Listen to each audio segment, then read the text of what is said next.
Let's talk about tech and the military. What up, everybody? This is your boy Tech G back with another video. And in this video, we're going to be talking about IT, computer technology career fields as it directly relates to the United States military, and as to whether or not joining the U.S. military is a viable option for you as you consider how you could potentially break into the IT career field. So I got a message here on my YouTube channel from a brother named Mac. He says, my brother wants to go into the military. He's 16. Does he need to go to college first to get into IT in the military, or will they train him? So that is the question from Mac over here. So first things first, Mac. No, you do not need to go to college first to get into IT. I've done videos talking about that, so just look through some of my past videos and I've directly addressed that specific question. As it relates to IT into the military, yes, the military will train you if you go into the IT career field in the military. So we're actually going to talk about that real quick. Now, understand, I'm not going to break down every single branch of the military because, as you guys can see from my hat, I've only served in one branch of the military. That is the United States Army. I was active duty for 13 years, from 2002 to 2015. I did IT the entire time, and I've done some other stuff in the military, but IT was my primary job. I'm pretty well versed on that to a certain extent. And what do I mean is I've been out the military for coming up on 5 years now. I haven't stepped foot on an Army base in about 5 years. So things may have changed compared to what was going on when I was in versus what may be taking place today. I highly doubt anything is drastically changed, but you know, the military, especially the U.S. Army, is forever changing to keep up with the times and all this great, wonderful stuff, ladies and gentlemen. So I'm really just going to talk about IT as it directly relates to the United States military, in particular, two MOSs. That stands for Military Occupational Specialty. And this will be 25 Bravo and 25 Delta. And then what I will do, I will post links in the description below for each branch as to where you can get more information about each branch as it relates to technology or IT in general for that specific branch. But your best option would be, if you are considering joining the U.S. military, is probably go speak to your local recruiter. They are probably your best source of information out there if you are trying to consider joining the U.S. military, and so that you can enter IT. I think it's a good thing. I did it, and look at me. I'm living a life, ladies and gentlemen. I'm making YouTube videos. I'm a success. Anyways, we're going to go ahead and talk about this stuff real quick. Let's get into it. Like I said, I will be providing links to where you can find all of this information, but we're going to start off with the U.S. Army. Go Army. Yeah. You go to goarmy.com/careers, jobs. Like I said, I'll put a link so you can go to this.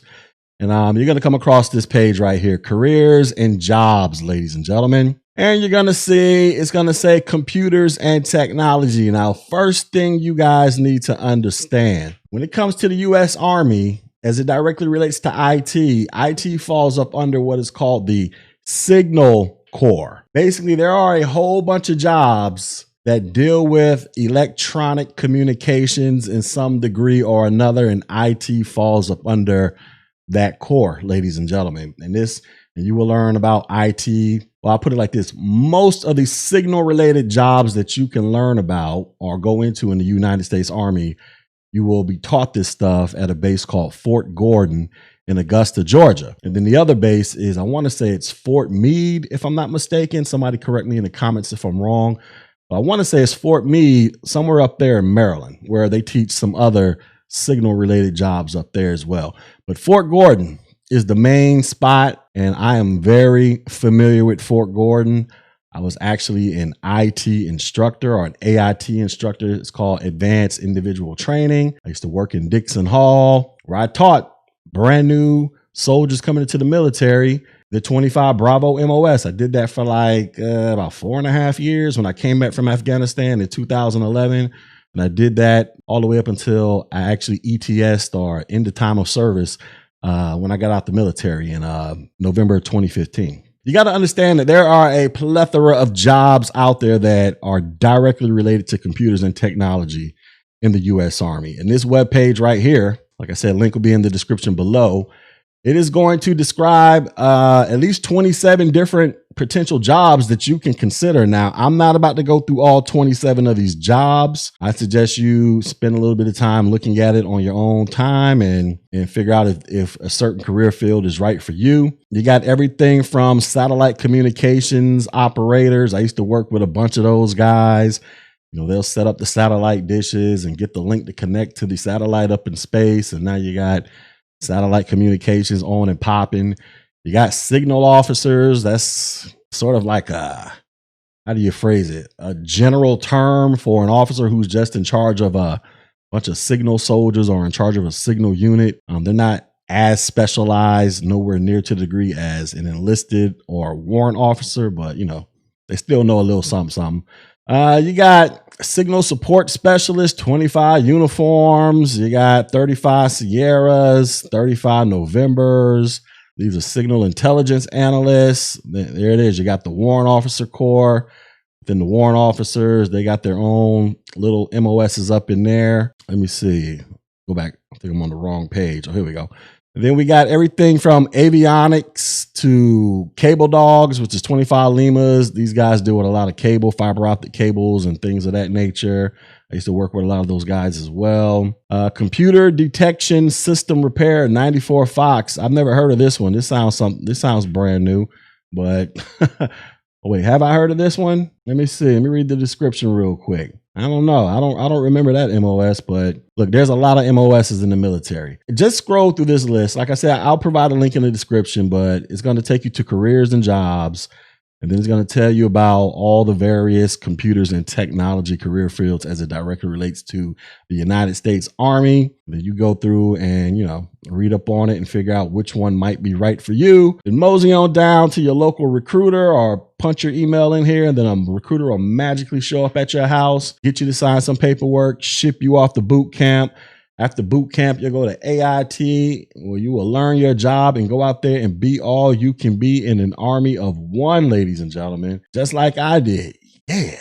And I had fun. I had a lot of fun doing it, believe it or not. So let's get to the MOSs that I want to talk about. So the first one is this right here. This is called an Information Technology Specialist, a 25 Bravo. This was actually my MOS, ladies and gentlemen. This is what I did in the Army, and this is what I actually taught. So as you can see right here, it says you have to be enlisted. This is not a position that's open for officers. This is for enlisted soldiers only. You can be active duty, reserve, component, or National Guard. And this is considered an entry level job because you're going to come straight out of basic training. You're going to go to AIT for about, how long is that AIT? About 4 or 5 months or something like that. You're going to learn about all this wonderful entry level IT stuff. And you're going to do some other cool stuff like go to the weapons range, wake up at like 5 o'clock in the morning and go run 3-4 miles around Barton Field and all that stuff. Get yelled at by drill sergeants. Just live the life, ladies and gentlemen. And then, you know, you'll also learn about some other technologies that are specifically directly related to military applications only. And that stuff can change depending upon what kind of brand new toys the military is invested into. But here's an overview. It says information technology specialists, they are responsible for maintaining, processing, and troubleshooting military computer systems and operations. So these are the guys who are going to pretty much make it possible for you to go out there and look at the internet as you are using the government's internet, which is, you know, known as NIPR or SIPR. Those are the guys that are going to be responsible for helping to keep that infrastructure in place, so that higher ups can talk to the lower ranking soldiers so they can go out there and do whatever they got to do to keep America safe, ladies and gentlemen. You're going to participate in the maintenance of networks, hardware, and software. You're going to provide customer and network administration services, construct, edit, and test computer programs, I should say. I will say that most of that stuff is true.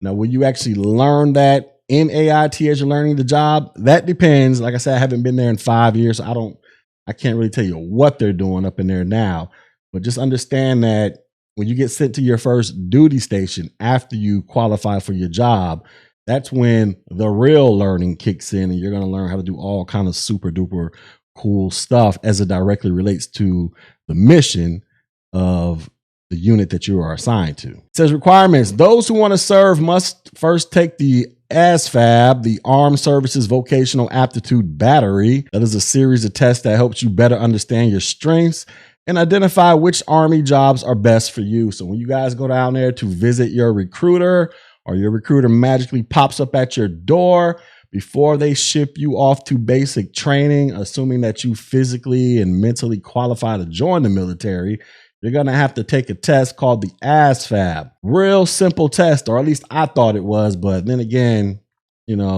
whatever. But this test is going to, it's been a long time. I took that test back in like 2001, so I don't know what it looks like either. But based upon my memory, it was just like a test that you had to answer some math problems. Like they'd be like, okay, you got 50 math problems you have to solve in like 1 minute. It was something like 2 + 2 = what? 5 + 5 = what? You just got to go down a list of 50 of these and answer them. And then I'm assuming the more you got correct, then, the higher it would help to increase your score. You had to do some spatial problems in terms of, does this square fit into this round hole, or what shape? Some weird stuff like that, man. But that was back in 2001 or 2002 when I took it. So obviously, I imagine that test has changed a lot.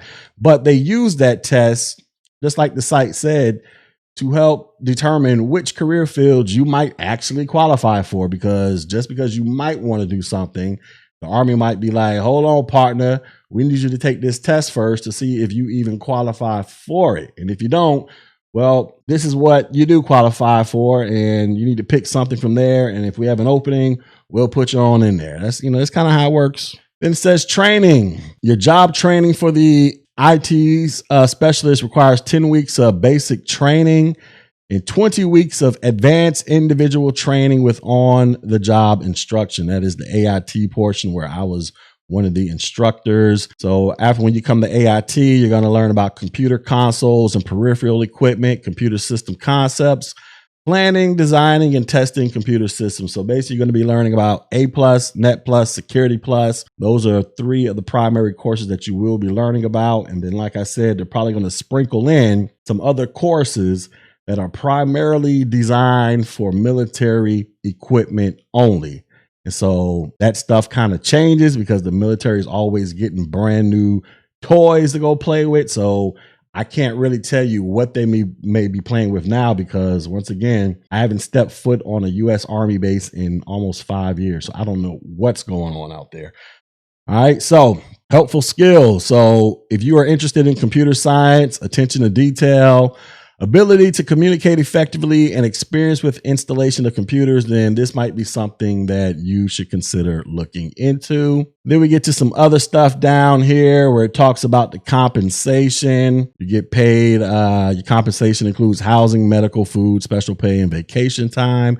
You guys can visit the links to learn more all about that. Depending upon what job you go into, they might even give you an enlistment bonus, which is always great. And I believe they pay these bonuses all the way up front compared to how they paid it when I first came in. Like, they gave me a $15,000 bonus when I first joined. But, after they took taxes out, how did they do it? I think the first year they gave me half of the bonus. So I got like $7,500, right? Before taxes.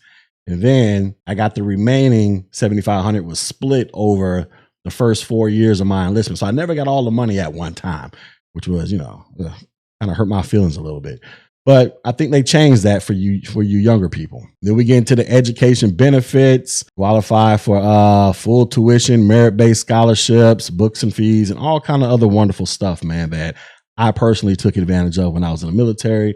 In fact, this is how I funded my master's in IT and my MBA using my GI Bill. And then it can prepare you for careers outside of the military. So if you want to become a computer programmer, whether you're working for a government job, or you're doing some private work, or you start your own business, you're going to learn all this basic stuff to help get the ball rolling, man. And You can go out there and do great, wonderful things with your life, ladies and gentlemen.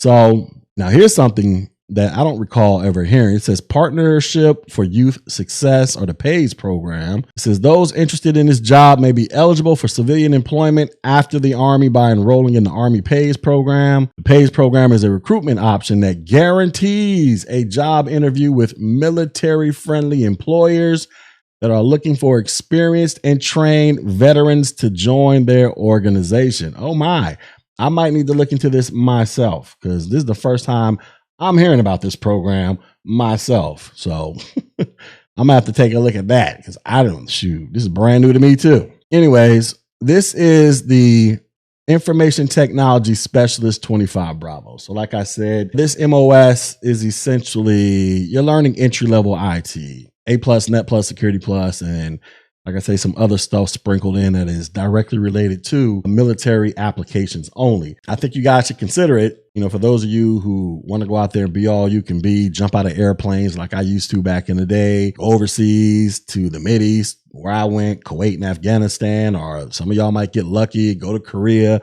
go to Europe, go to places in Central and South America or in the Caribbean. I didn't get to experience all of that. They just sent me to the sandbox, but that's cool. You guys might get luckier than me, but I think it's a good thing, man. I think it's a good thing, especially if you're young, coming out of high school, or if you're still in your early 20s, just getting out of college, or, whatever the case may be.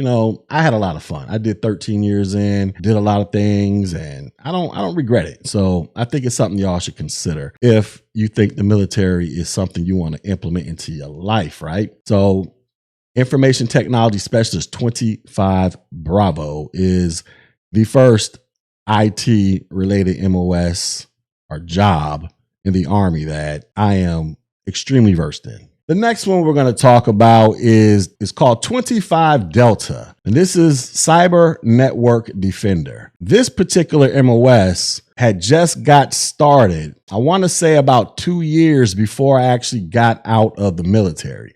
As a matter of fact, when I was in the military, they were like heavily recruiting us to try to switch over to that MOS. And sometimes I kind of wish I did, because I probably would have gotten out of the Army as a sergeant first class, or maybe even a master sergeant. Who knows? But at that time, I was ready to go. But this really got started up about, like I say, about 2 or 3 years before I got out the military. So I had a whole bunch of my friends who actually reclassed to go into this career field, and some of them ended up getting promoted like almost instantaneously. So, like this one particular guy, we met each other and we were both specialist E4s like long time ago. He's a master sergeant now.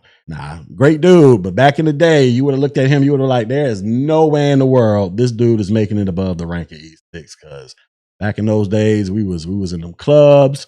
We was drinking brews all over the place, and we were just wilding out. But, we were young too. So people change, mature, and he's a master sergeant now out there doing the damn thing. So shout out to my dude. He knows who he is.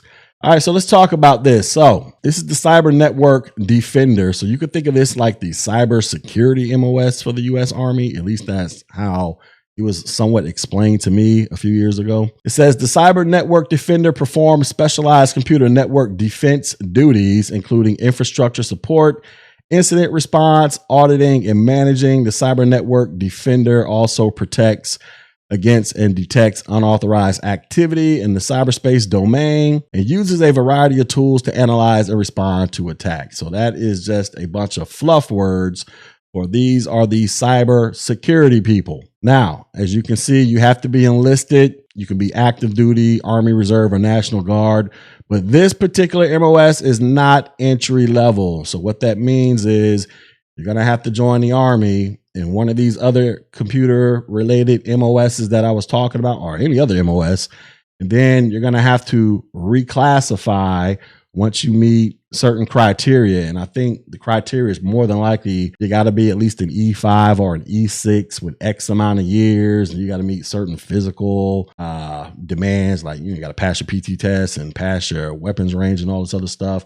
You might even have to take a test. I don't know, but you got to meet certain requirements. Oh yeah, I know you have to have Security Plus. You definitely have to have a Security Plus certificate certification to go into this particular MOS. But more than likely, you gotta have to be an E5, which is a sergeant, or E6 staff sergeant at the bare minimum, and you're gonna have to have Security Plus in order to go into this MOS. So that's why this is not considered an entry level position. But then again, cybersecurity in general is not considered an entry level position in the civilian world. Most times, if you want to go into cybersecurity, they're typically, I'm not going to say this is never going to happen, but they typically will not just bring somebody straight off the street who is literally just starting their career in IT and then throw them into cybersecurity. You're going to have to have certain certifications and or experience and then begin transitioning into a cybersecurity role. Okay, here it is. Just like I said. So here go the requirements, right? You got to be a staff sergeant. So I just said that. MOS is immaterial. So just like I said earlier, you can pretty much be any MOS. So as long as you meet certain qualifications, and they have openings, they'll let you cross over. And it says you got to have at least 4 years of experience in information assurance and IT. And this experience must be verified by the personal development officer. Oh, and you got to have a TS clearance. That's important. And so you got to meet these qualifications, so if you go into the Army, you meet all these qualifications, you should be good money out in these streets, right? So it says training. It says job training for 25 Delta Cyber Network Defender is conducted under the auspices of the USA Signal School at Fort Gordon, Georgia. I'm very familiar with Fort Gordon. Let's contact your commanding officer, blah, blah, blah. So some of the skills you'll learn: conducting defensive cyberspace operations and conducting offensive cyberspace operations and analyzing info. So this defensive and offensive stuff is really talking about hacking. You're basically gonna go out there, and I believe they're gonna help you get your certified ethical hacker certification, and you might even get a penetration tester certification from CompTIA, where you are trying to break into people's systems. Of course, they know you're trying to break into them, so that you can find potential weaknesses, so that you can keep out the bad people who are trying to break into your stuff.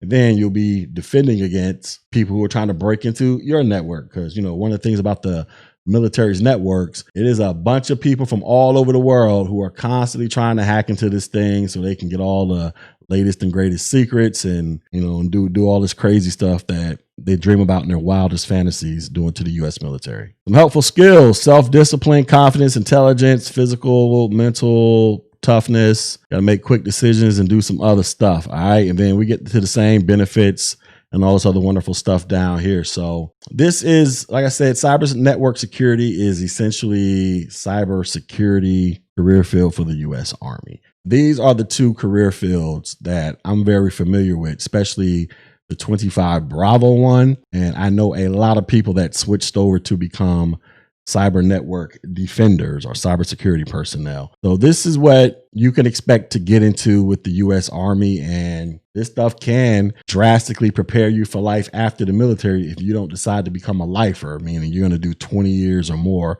in the military and retire. That's what I would start with. Like I said, I will provide the links to all of this. So this is the careers and jobs on goarmy.com, where you can read about various computers and technology related jobs. Over here, this is Navy.com. I didn't really go through all this because some of these websites, we'll be clicking on links forever, but I'll post the link to this in the description box as well. Yes, the Navy does have IT personnel as well. You're just gonna have to go through and read about the stuff. Let me see. Yeah, see, it's like taking forever to load up over here. You got the Air Force. I know they have IT jobs as well. So go look into the Air Force. You see this right here, computers and computer science jobs. It says it has about 45 careers that are related to this. They got some cyberspace stuff going on over here as well. I suggest you guys start clicking on these links so you can be out here doing all this cool stuff these airmen are doing. And then you got the U.S. Marine Corps. I couldn't find nothing directly on the Marine Corps site, but I did go to this website called thebalancecareers.com, and I'll have a link to this as well, where it highlights Marine jobs.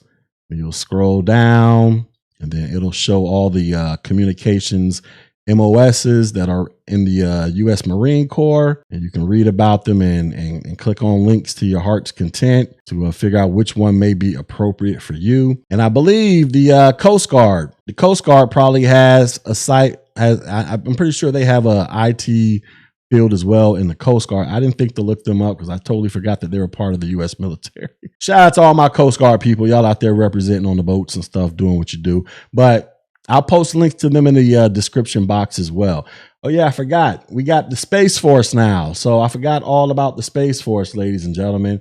So if I find something related to IT in the Space Force, since that is the 6th branch of the military now, I'll post links in the description box for that as well. All right. So I just got finished discussing various IT career paths as it specifically relates to the U.S. military. So like I said, if you feel like you want to join the military and you want to go into IT, guess what? You can combine both of those together and go out there and be a super soldier, yell "hoo" every 5 minutes and click clack on computers and do all kind of cool stuff, whether stateside or overseas somewhere, you know, just living out your wildest fantasies like I somewhat did for 13 years. But yes, you can do those things in the military, ladies and gentlemen. And another thing that I failed to mention. So when you're out there going to get these certifications through the military, guess what? The military will pay for the certifications, ladies and gentlemen. That is absolutely correct. So when I was teaching at the schoolhouse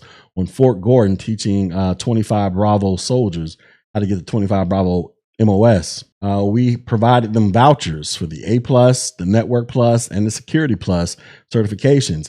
And then there were some instances where we had some super smart soldiers who want to get higher level certs like their CCNAs. Guess what? We funded those too for those soldiers as well. So you can get the U.S. military to pay for a lot of these certifications, ladies and gentlemen, so that you don't have to come out of your pocket. And I know if you go into the 25 Delta MOS, that is the cybersecurity one, where I mentioned that penetration tester certification from CompTIA, then the CEH, the certified ethical hacker, and then there's some other cybersecurity certs out there that cost a lot of money. Guess what? The military paid for all that stuff too. So you could potentially be saving hundreds, if not thousands, on certification costs by just simply telling Uncle Sam to pay for it. So as long as you pass. So there's a lot of benefits to joining the military and going into IT, man. That could be a pretty much 100% damn near guaranteed to landing you a government job once you get out, or go out there and work for a private company. You got all this experience, all these certifications. You're gonna potentially look like a rock star out on these streets, ladies and gentlemen. At least on paper. But, you know, so there's a lot of benefits, man. But you just have to make the decision. Do you want to join the U.S. military? Because you got to also keep this in mind. Even though you join the military and you want to learn computers, you got to realize that that is your secondary job. Your number one, numero uno, primary job in the military, especially as it directly relates to the U.S. Army, is you are an infantryman at all times, ladies and gentlemen. So you have to know the basic stuff that the infantrymen know, and then you go out there and learn all this other stuff related to the job that you actually wanted to sign up for. Regardless, you need to learn you're going to learn how to shoot rifles and do basic tactical stuff just in case the ultimate just in case scenario happens and you find yourself in Iraq, Afghanistan, or wherever. And you got to go out there and protect yourself, protect your team, protect your squad, protect whoever you are tasked with protecting. That's the reality of the job, ladies and gentlemen. So if you think that's for you, go out there and do it. Go speak to your recruiter. Got one in your city, or if not, go online. And like I said, there will be a recruiter who will magically show up at your door. And guess what? He or she can begin the process to get you underway so you can become this super duper IT trooper for the U.S. Army or whatever branch you decide to go into. Anyways, if you got something beneficial out of this video, please like, share, and subscribe to the channel. Also, drop a comment below. Let me know your feels and all that wonderful stuff. Also, go visit my website, technologyg.com, for more information about whatever topic you want to learn about as it directly relates to entry-level IT stuff. And guess what? We can get it popping from there. So until next video, ladies and gentlemen, peace.